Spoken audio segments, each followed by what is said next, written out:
যারা মদ খায়, মদ মানে কি? যারা নেশার সাথে যারা জড়িত, সে যত বড় কিছু হোক, যত মর্যাদার হোক, আপনি নেশার সাথে জড়িত, আপনি নেশা খান, নেশা বিক্রি করেন, নেশার সাথে কোনোভাবে জড়িত, আপনার জন্য আল্লাহ রাসূল বলতেছেন জান্নাতের দরজা তোমার জন্য বন্ধ। আছে কিনা সমাজে? নেশাখোর আছে, নেশার ব্যবসায়ী কেউ আছে, রাসূল বলতেছেন তারা জান্নাতে যাবে না, সে যত বড় আল্লাহর ওলি হোক। এরপর রাসূল সাল্লাল্লাহু আলাইহি সাল্লাম বলতেছেন আলাক,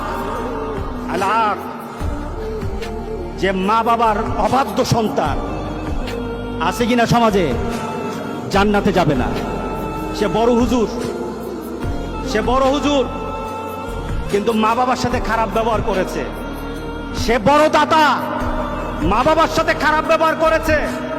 রাসূল সাল্লাল্লাহু আলাইহি সাল্লাম বলতেছেন তার জন্য জান্নাতের দরজাটা বন্ধ থাকবে, জান্নাতে সে যেতে পারবে না, জান্নাতে যেতে পারবে না। বিশ্বাস হয় কিনা বলেন? কেন বিশ্বাস হবে? জান্নাতটা সত্য, সত্য না? দুজক সত্য, কোরআন সত্য, মুহাম্মদ সাল্লাল্লাহু আলাইহি সাল্লামের কথা সত্য। মুহাম্মদ সাল্লাল্লাহু আলাইহি সাল্লাম বলে গেছেন এই লোকগুলি জান্নাতে যাবে না, এটা সত্য। এর পিছনে চিন্তা করার কোনো সুযোগ নাই। এই সমাজের মধ্যে মা বাবার সাথে খারাপ ব্যবহার করার মতো ছেলে পেলে অনেক বেশি, যারা মা বাবাকে মা বাবা মনে করে না, মা বাবাকে ওই ধরনের আচরণ করে না যে আচরণের কারণে মা বাবা সন্তুষ্ট হবে।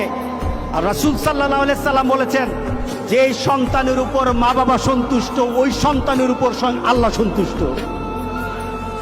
যে সন্তানের উপর মা বাবা অসন্তুষ্ট, রাসূল সাল্লাল্লাহু আলাইহি সাল্লাম বলতেছেন ওই সন্তানের উপর স্বয়ং আল্লাহ অসন্তুষ্ট হয়ে থাকেন। আছে কিনা সমাজে? আছে। আহারে, মা বাবার চেহারা, মা বাবার মুখে হাসি ফুটে না, মা বাবার মুখে হাসি ফুটায় না। ছেলে বিদেশে থাকে, মা বাবার মুখে হাসি ফুটাতে পারে না। ছেলে ভালো চাকরি করে, মা বাবার মুখে হাসি ফুটাতে পারে না। ছেলের ঘরে ভালো রান্না থাকে, মা বাবা সন্তুষ্ট হতে পারে না। ওই সন্তান যত বড় নামাজি হোক, আজকের জুমার নামাজে সে নামাজ পড়ো, সে জান্নাতে যেতে পারবে না। বলেছেন মুহাম্মদুর রাসূলুল্লাহ সাল্লাল্লাহু আলাইহি সাল্লাম, মুহাম্মদ সাল্লাল্লাহু আলাইহি সাল্লাম, তুমি জান্নাতে যেতে পারবে না। তোমার যদি মৃত্যু হয়, তোমার মা তোমার উপর অসন্তুষ্ট, তোমার বাবা তোমার উপর অসন্তুষ্ট, তোমার মৃত্যু যদি হয়ে যায়, রাসূল সাল্লাল্লাহু আলাইহি সাল্লাম বলেছেন মরতে পারবা, জান্নাতে ঢুকতে পারবা না, জান্নাতে ঢুকতে পারবা না। এরপর রাসূল সাল্লাল্লাহু আলাইহি সাল্লাম বলছেন ওয়াদায়ুস আল্লাযী ইউকিরু ফি আহলিল খাবাস, ওই ধরনের দায়ুস কারা? রাসূল সাল্লাল্লাহু আলাইহি সাল্লাম দায়ুসের যে সংজ্ঞা দিচ্ছেন, দায়ুস কারা? পরিবারের এমন ব্যক্তি, তার পরিবারে তার মেয়ে হতে পারে, তার পরিবারের তার বোন হতে পারে, তার স্ত্রী হতে পারে, তার মা হতে পারে।